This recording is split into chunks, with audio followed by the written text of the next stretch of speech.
Nisiyem nisiyaya Thikum kuinansep Hydra siyem Nisiyem nisiyaya Antas yakliya Talitin Homaskwi masteo Dana tenta dolama Dana mensa tsamkin Haitip kwa Mensip ku inama Ensa kwel moch tamas Nisiyem nisiyaya Thana sosila Meli elena khosim Sisamkin Kayabalano e wasim Mukhtuk Kada kotha siyala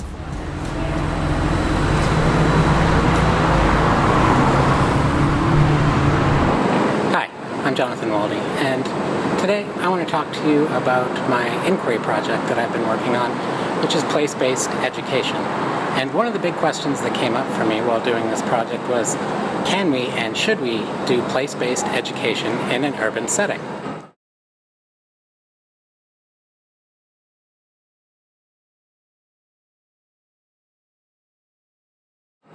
Now, there's a few things that I think are important here.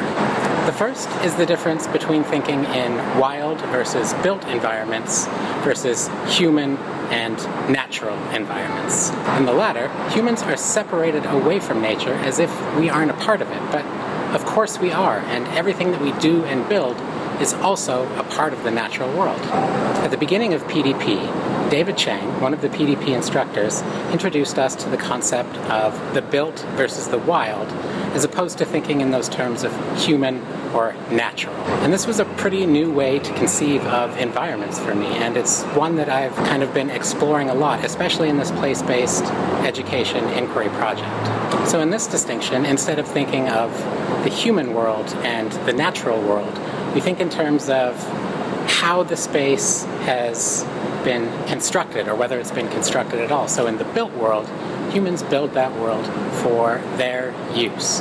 And now some other animals or plants or species can kind of adapt and find a niche within there, but the design of the space was for us, without much consideration for other species and how it might affect them.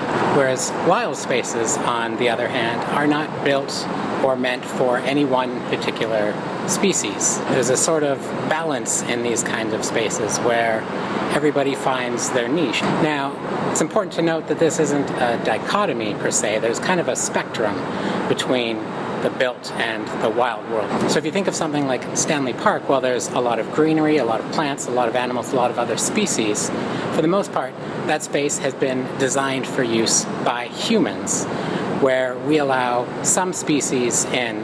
Whereas if you contrast that with untouched old-growth forest, there is no purpose-built intent behind that space. It wasn't designed for any one species to dominate. Now, when I started this project, I had really only considered wild spaces or wild aspects of the environment for place-based education. But those can be really hard to find in an urban environment. In fact, next to impossible.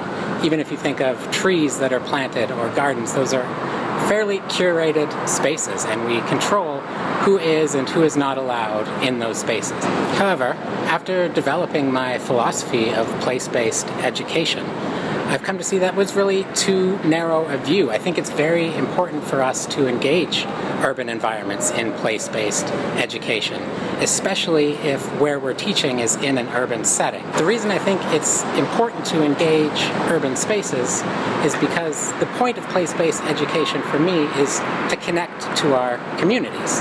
And if we're living in an urban setting, urban places are a large part of where that community is. And it's important that we be able to approach those spaces with a critical and reflective lens and be able to learn from them. We want to be able to learn from any space that we visit, no matter where it falls on that wild-built spectrum.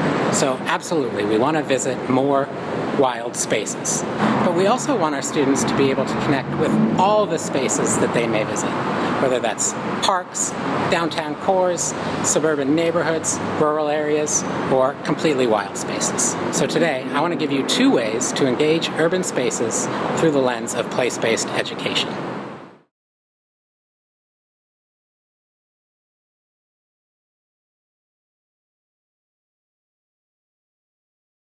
So the first thing you can do in an urban setting is just look at the macro environment. take all aspects of the environment into consideration? Was it designed to include or exclude certain groups? Was it designed for certain uses, and what features of that space dictate how it can or cannot be used? You may notice features like this. These are a part of hostile architecture, also known as exclusionary design. Rather than just a flat space, there are these added bits that discourage its use as a place to sleep for unhoused people and to prevent skateboarders from using it. So we can also ask, who is welcome here and who isn't? Are there barriers to access that might prevent somebody with physical exceptionalities from accessing the space? Or have those considerations been taken into account? What plants or animals make use of this space, despite the fact that it was designed for human use? So I think taking a class out, or even just using these yourself when you're in an urban setting, can be a good way to engage with the place around you, look at the story that it's telling, and who it represents, who the space is for, and what uses are really intended in that space.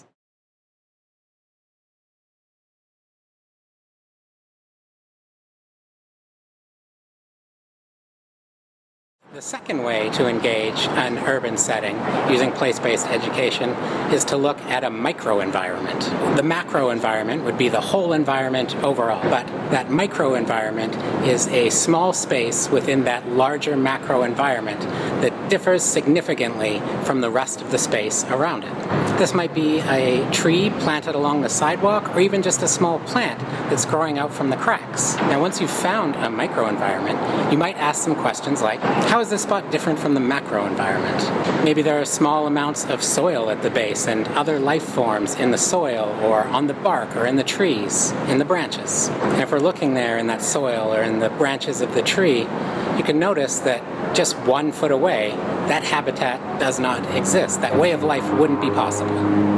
You might ask, how have they changed the space that they're in? Are there birds nesting in the tree or just using it as a perch?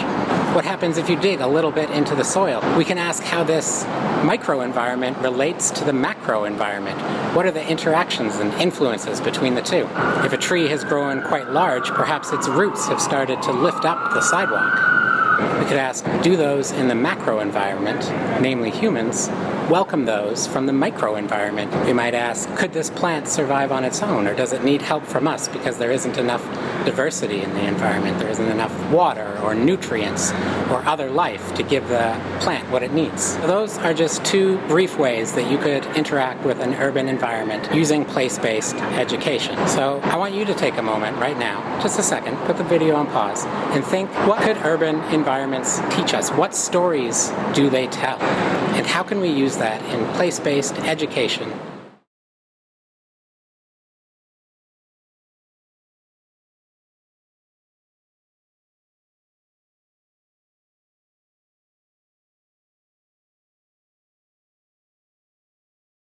I would argue that you should do place-based education in urban settings, even if you have ready access to more wild spaces, as these places are so critical to the society that we've built that students need to be able to engage with them and learn from them. It's important that we learn about all the spaces of our community, and the only way we can effectively do that is by spending time in them and practice learning from them. We get a sense of the shape of the space there, who occupies that space, who's welcome in that space, who's not welcome. And this is an important aspect of connecting to our communities. This can also allow teachers to include a lot more place-based education in their practice without having to organize large field trips that take a lot of planning. This could be practiced even just by going out to the schoolyard and finding that small bush off in that monoculture field of grass. Now, even if you're not going to be a teacher, these are things that you can use yourself to learn more about places when you're in that space. And I think that's super important for being a better community member, a better neighbor, and just an all-around better human. Ultimately, every place, whether it's urban, suburban, rural, completely wild, has a story to tell. So if we're willing to listen, we can definitely learn. Thanks for taking the time to watch my presentation, and I hope we meet again. Bye.